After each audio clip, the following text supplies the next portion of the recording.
3 HD at 10.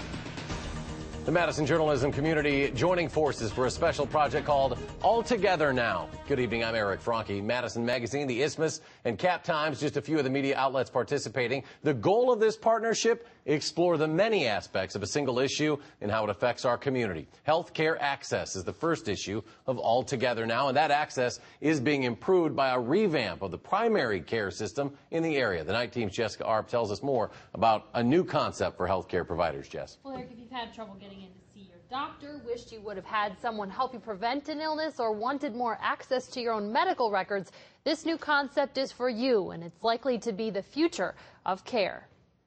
Hey, Rodney, how you doing? The typical model of primary care goes something like this. Need a physical or get sick? Call a doctor. With the change in your medicine, you having any trouble with that at all? Get checked out, go home, repeat as necessary, right?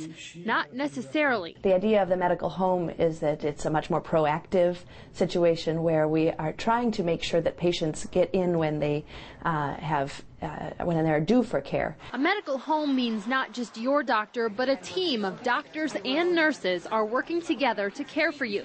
The idea has been phased in over the last 4 years at Group Health Cooperative. I think patients are much happier knowing that their healthcare team is paying attention to their needs, whether they're coming in or not. Electronic records also play a key role, following patients from this office to the hospital or a specialist, and even giving them access to records and test results at home. We know when a patient walks in that they're due for their preventive care and for certain lab tests that they might need, and that helps us to remember. That data is proving very important to UW Health, where they're piloting the same model at 9 clinics. It's different for the doctors and different for the staff, because this is the first time they're really looking at the data, looking at their practices, knowing who their patients are, and saying, oh, look at this, we could do this differently, and start making small tests of change that hopefully will improve the care for the patients.